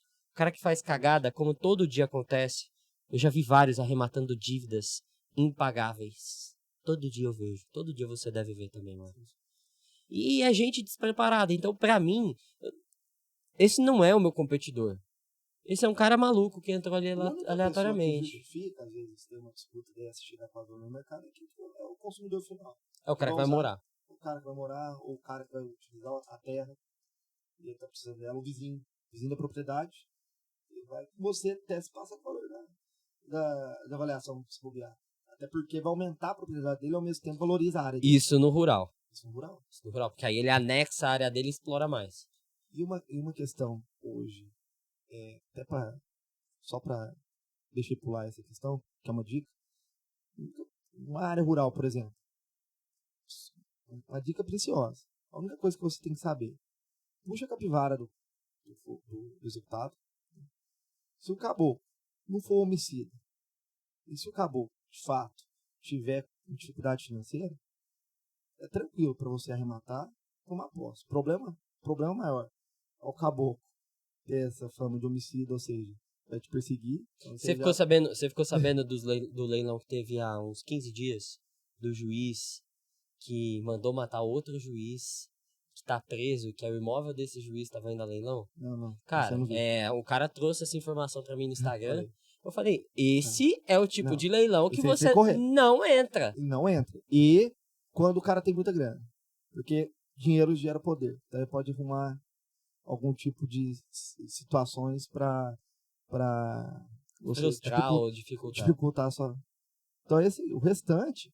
Você tava falando de desocupação. Fala um pouco mais pra gente. Você, na perspectiva do leiloeiro, inclusive, olha o que ele tem aqui, galera. Martelinho, ó. Nossa, martelinho. Ó. Esse aí é diferenciado. Na sua posição como leiloeiro, você ocupa muito o bastidor do leilão. Sim. Você vê muita coisa acontecendo. Vamos falar primeiro de desocupação e depois eu quero fazer algumas perguntas específicas da sua profissão como leiloeiro. Sim. E o que você tem que garantir para rematante. O que você tem visto sobre desocupação? É algo fácil? É algo difícil? É algo que te preocupa? É algo que preocupa os arrematantes do seu site, os seus investidores? Na verdade, o arrematante, eu acho que o mais importante dessa questão da desocupação é você estar munido de uma assessoria jurídica eficaz, séria. Por quê? Assessoria jurídica, gente, ela não é custo, é um investimento. Vai acelerar todo o processo pós-leilão, até a emissão na posse. Você é arrematante, não tem nem que preocupar. Quem que vai entrar em contato com o advogado executado para tentar negociar uma desocupação tranquila é o seu advogado. Eu já acho que a pessoa tem que entrar em contato. Tem que entrar. Eu acho que a pessoa mesmo. Eu acho que... Não, mas aí eu acho que é uma questão de jurídicos. Muitas vezes eu vejo isso e sempre dá certo.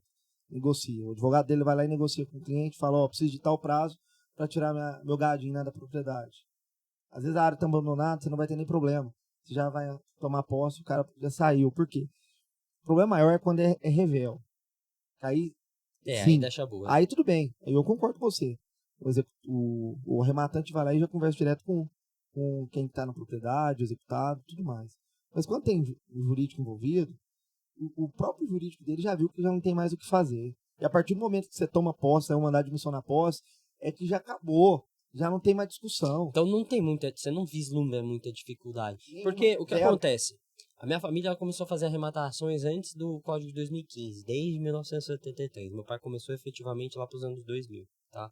E aquela época tinha uma dificuldade muito grande em fazer as desocupações. Os processos eram muito complexos. Naquela época existia o famoso embargos da arrematação. Embargos da arrematação. Isso aí era um negócio que atrasava muito, desestimulava todos os leilões. Hoje em dia não existe mais. Extinguiu esse... Escreveu, não leu, o pau comeu. Hoje é impugnação, qual que é... E é 10 dias só. E uma nulidade referente ao evento leilão. Não discutir. Embargos e arrematação, você podia falar o que você quisesse. E você atrasava. Hoje em dia... leilão. Acabou. Entendeu? Então, acho que assim, a questão do diálogo, de uma boa conversa, de uma prosa, você vai entrar no imóvel sem nenhum tipo de problema. Os arrematantes se preocupam zero com isso. Zero.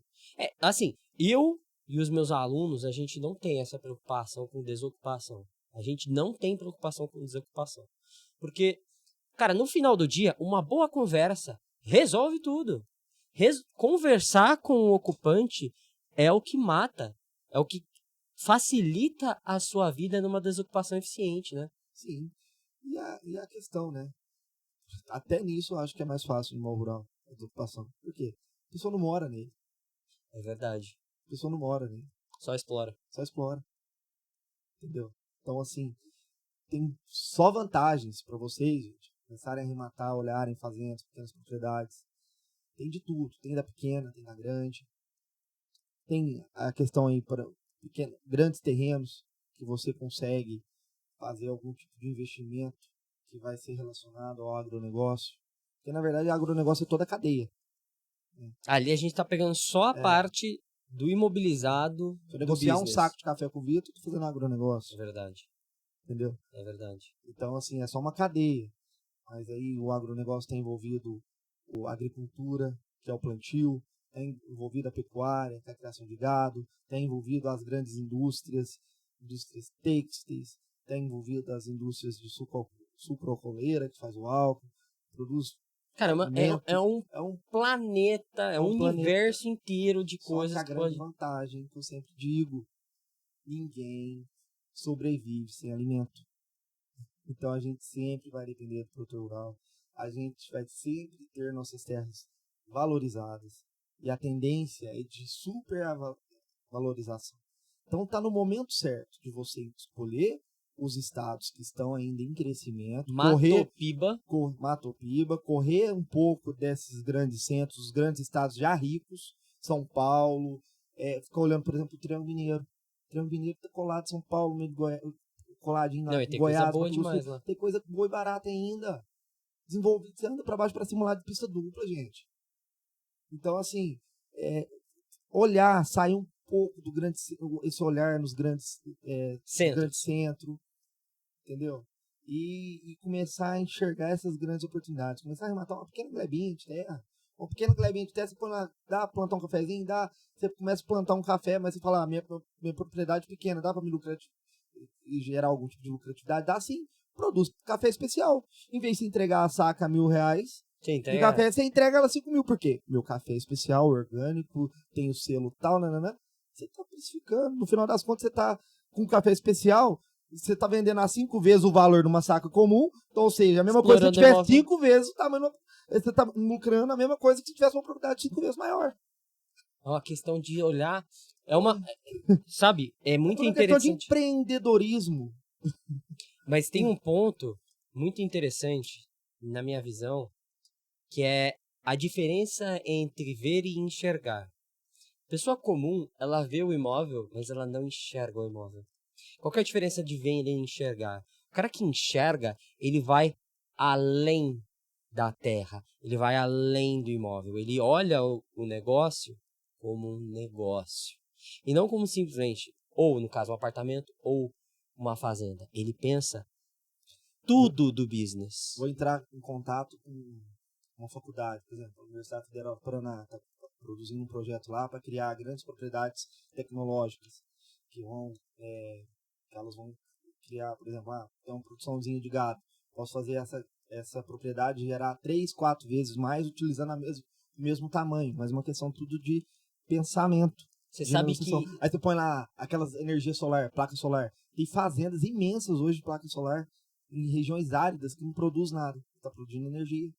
Cara, você sabe que isso que você estava comentando sobre maximização da produção no mesmo espaço, na mesma área, eu estava vendo saiu, agora eu não me recordo exatamente, se foi no Fantástico, foi no Globo Rural, sei lá onde que eu assisti isso, mas foi na TV Globo, um tempo atrás, tem pouquíssimo tempo, um mês, eles utilizaram essa estratégia da Universidade Federal do Paraná, trouxeram uma tecnologia importada lá da Ásia, e em um menor espaço, eles produziram que eles precisavam de 10 vezes mais para melão. Eu nem imaginava. E não é em Mato Grosso, não é nada desses lugares. Era lá pros lados de Tocantins, era mais quase colando no Nordeste ali, cara. Eu falei, cara, melão, o cara produziu 10 vezes mais no mesmo espaço por pensar, por enxergar e não ver. Justamente. Esse é o ponto. Tem que saber o que você tem na mão e tem que começar a otimizar de fato o que você tem na mão. Como que eu posso valorizar mais o que eu tenho? Então, como que eu consigo produzir mais? Como que eu consigo ganhar mais lucratividade em cima do imóvel que eu já tenho? Porque é uma questão muito... É a questão do... Como, o brasileiro, às vezes, é muito acomodado. Então, tinha até uma historinha que... Deixa eu ver se eu me recordo dela aqui. Que era uma prosa. Em que o cara ficava lá produzindo um leitinho, ele ia lá no curral, fazia um queijinho, voltava, e aí ia lá, colhia um milho, cortava, ia lá, tratava da vaca dele e tudo mais, já cortava o leitinho e tudo mais.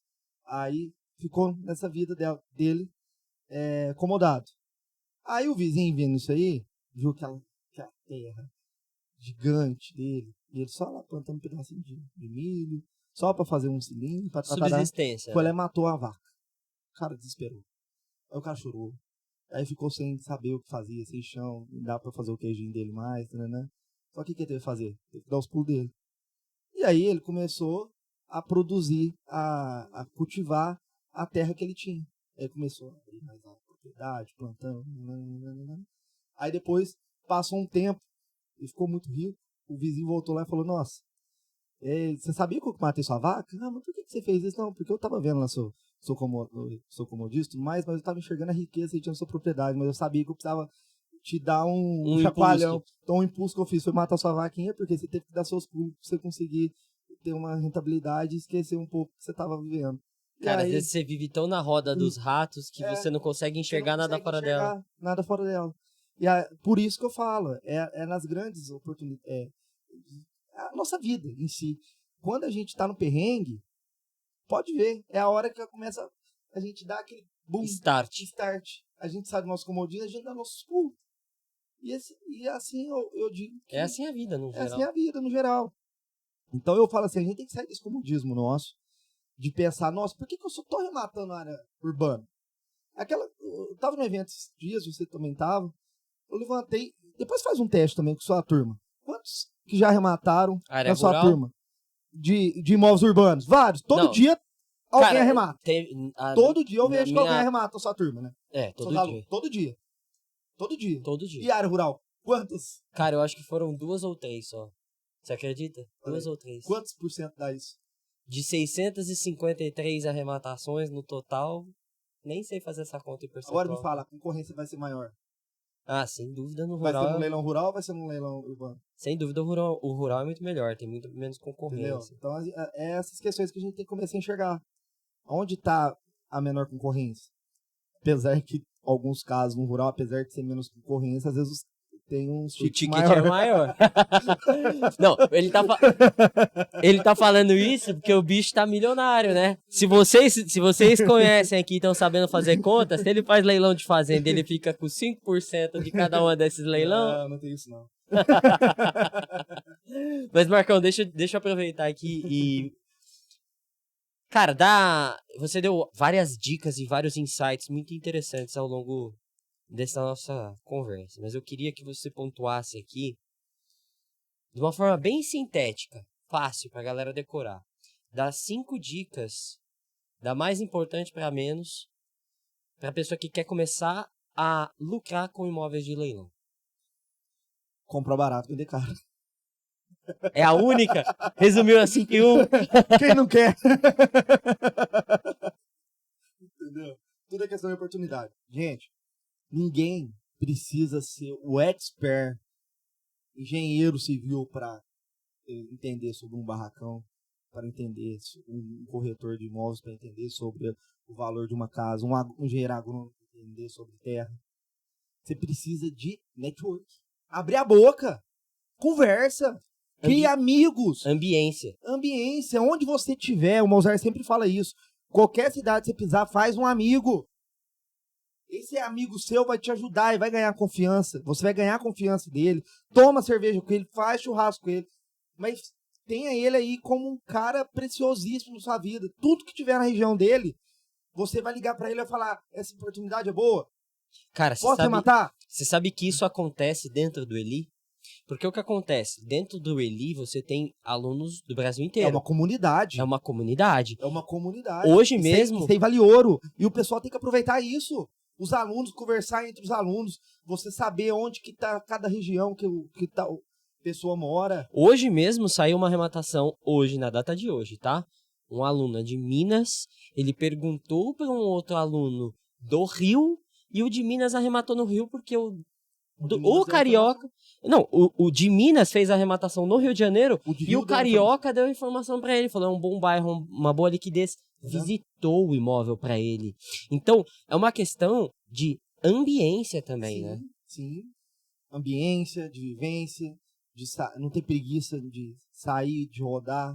Porque leilão não é coisa pra vagabundo. Não, e outra, qualquer coisa, chama o parceiro lá local, vamos participar junto?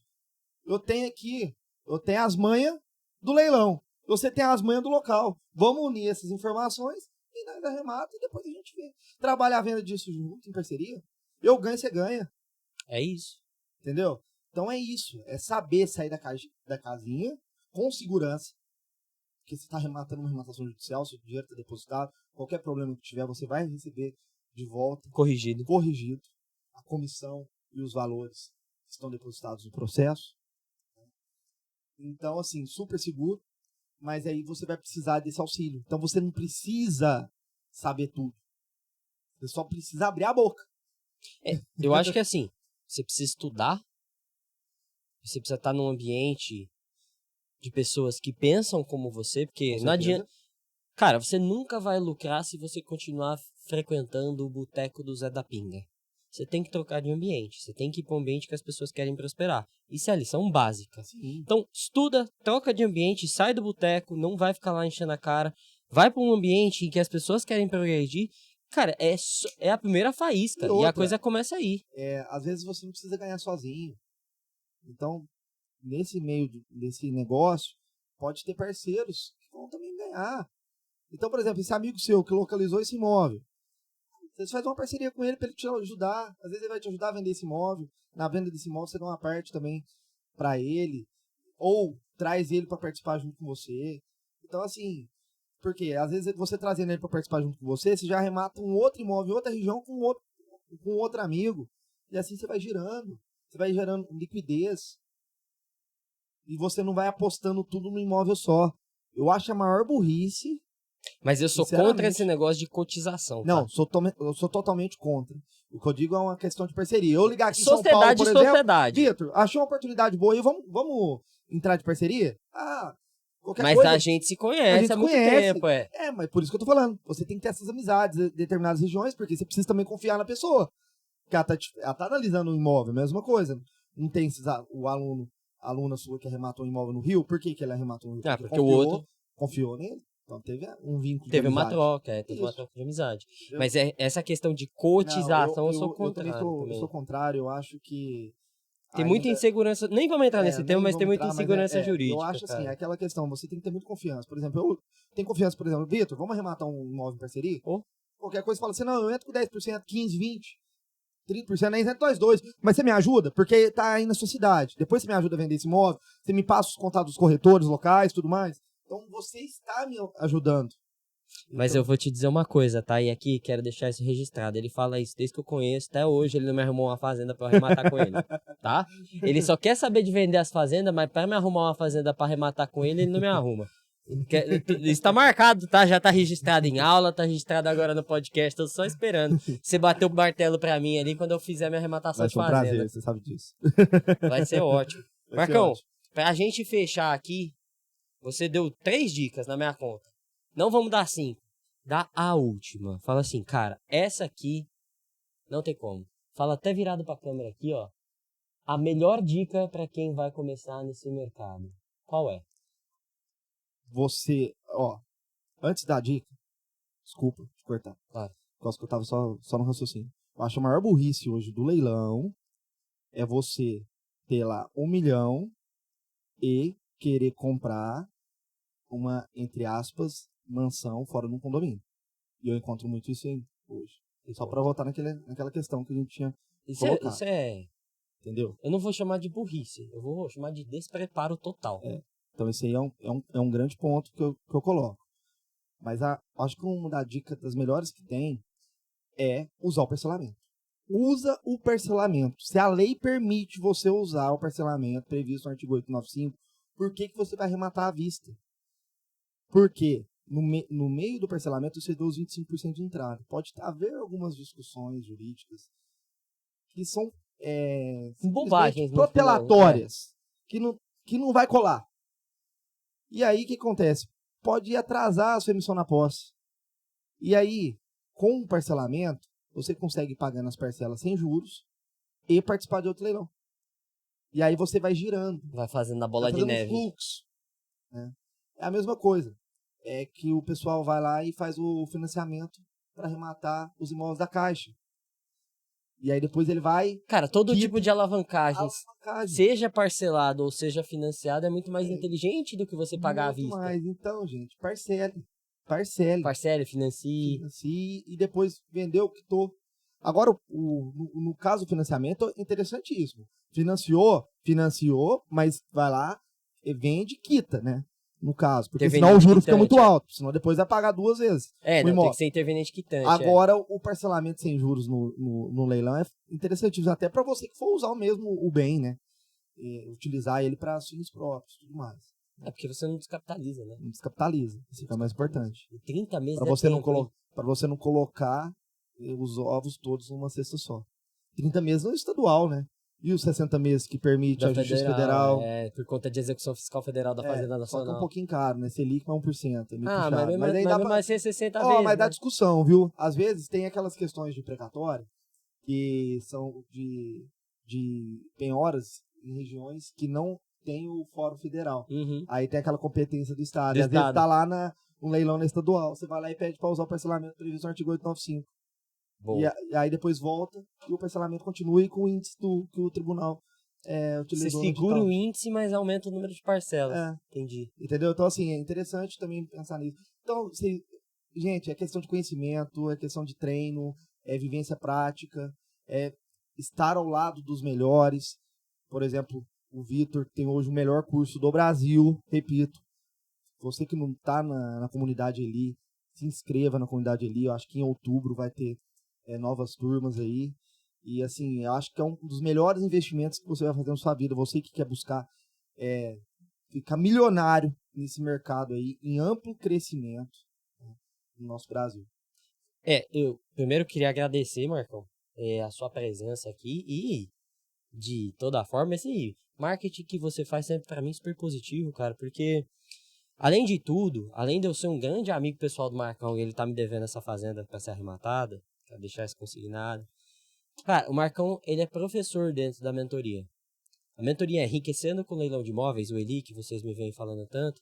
O Marcão é professor lá dentro para dar aula sobre leilão de imóveis rurais. Tudo que vocês viram aqui foi só uma palhinha do que a gente trata lá dentro. Normalmente a gente traz assuntos. Nessa última mentoria que ele deu aula, cara, você trouxe assuntos espetaculares pra gente.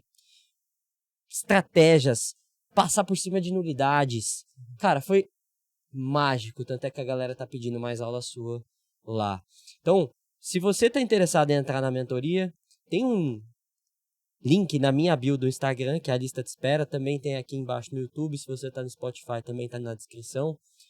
Você será muito bem-vindo, é realmente uma comunidade que a gente arremata todo dia, tem aluno do Eli arrematando todos os dias, e mais do que isso, tá? Tem professores excepcionais como o Marcão, tem outros convidados também. Obviamente eu sou o professor principal, mas o Marcão, cara, ele agrega muito valor e o conhecimento que esse homem tem sobre leilão rural e sobre leilão judicial é uma coisa que... Marcão, eu juro pra você que eu não vejo por aí. É ímpar, cara, ímpar. Isso a gente roda muito, né? Semana passada eu rodei 4.000 quilômetros. Esse mês, tô batendo já... Voltando pra Franca agora, vou bater 6.800 quilômetros de estrada só nesse mês de agosto. E aí, a semana que vem vou estar lá no Mato Grosso do Sul, a outra semana rodo o Triângulo Mineiro. Então, assim, eu acho que essa vivência de estrada, conhecendo esse nosso Brasil, que é riquíssimo, isso aí a gente vai conhecendo as regiões. Você vai conhecendo o detalhe daquele tribunal, aí você pensa de uma forma diferente, arruma uma outra alternativa. Acho que, assim, o melhor vendedor, no meu caso, como leiloeiro, tem que saber o produto que ele está na mão. E saber qual que é a região que aquele produto está e para quem que ele vai ofertar. Mas para você saber isso, você tem que estar na estrada.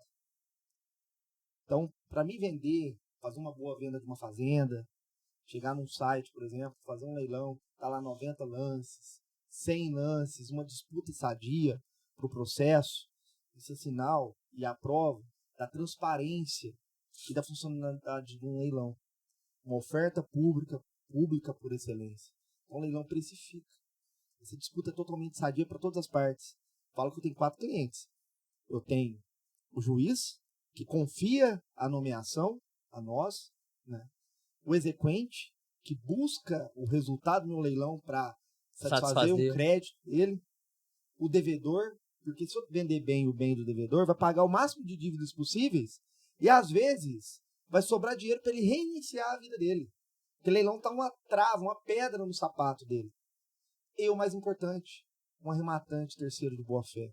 Estranho o processo, que não tem nada a ver com a novela, e que ele confia no Poder Judiciário e no trabalho do leiloeiro para fazer uma boa compra. E por isso que eu tenho que fazer todo o bastidor do leilão. A gente vê o leilão no ar, ele fechando, tudo eletronicamente, mas tem todo um bastidor, todo um saneamento processual, uma análise, desgaste mesmo de botina, de caminhonete rodando, para entregarmos algo já com segurança para o licitante, o vencedor do leilão. Então, cara, isso que a gente busca mesmo, né? O seu trabalho é de excelência, o seu site é de excelência. Eu nunca vi um leiloeiro tão cuidadoso e tão atencioso com os arrematantes, até não só com os arrematantes, com os meus próprios alunos. Uma pessoa que realmente está aí investindo o poder público que foi investindo em você, que foi confiado a você, né? Porque no final do dia você tem uma função pública. Sim. Então, você exerce com muita qualidade isso e você preza pela segurança do arrematante, que ele é seu principal cliente. Ele quer arrematar barato, ele quer arrematar com segurança e você consegue proporcionar isso sempre, sempre mesmo. E eu te recomendo sempre de olhos fechados, sempre, sempre, sempre, sempre recomendarei, porque eu nunca vi um leiloeiro, que uma coisa que vocês vão aprender nesse mercado, que tem muito leiloeiro que não tá nem aí para arrematante, cara. Ele não olha o processo, ele não quer saber, ele quer saber da comissão dele. O Marcos cuida do arrematante como um filho, que ele quer que arrematem mais vezes no site dele, que é importante prover essa segurança e fidelizar o cliente, que ele compra mais barato, ele compra satisfeito e sem problemas, porque ele está na mão de um leiloeiro muito confiável. Marcão, agradeço demais sua presença, meu querido. Muito obrigado por essa prosa que é sempre, cara, toda vez que a gente conversa sobre leilão, primeiro que eu não vejo a hora passar, segundo que é espetacular. Eu sempre aprendo coisas novas. Espero que a gente possa repetir várias vezes essa conversa. Agradeço do fundo do meu coração sua presença aqui hoje. Você veio de Franca, tá? Ele veio de Franca, de madrugada para estar aqui hoje e vai voltar super tarde para Franca de novo. Jamais recusaria um convite de um amigo tão especial como você é. Agradeço imensamente. Estou lisonjeado aí por participar do segundo episódio desse projeto que já nasceu um sucesso. Eu falo assim, tudo que o Vitor põe a mão dá certo, gente. Então vocês encostam nesse caboclo, fica próximo dele, suga aí o máximo de conteúdo que vocês conseguirem desse cara, que ele é genial. E além de um grande profissional, ele é uma grande pessoa. Então, assim, tem um coração gigante, um cara jóia, amigo. E assim, eu fico muito feliz aí de eu sempre agradeço a Deus por ter colocado você na minha vida, assim, como um grande amigo. E espero aí que a gente continue aí com essa nossa amizade eternamente. E outra, tô esperando aí as próximas aulas lá no Eli. E ó, você que não se inscreveu ainda nos cursos do Vitor, vai ter nova turma em outubro. Não perca essa oportunidade. Trem bom é coisa boa, ó. É isso aí, é isso aí. Marcão, obrigado, cara. Tamo junto. Muito obrigado. Show?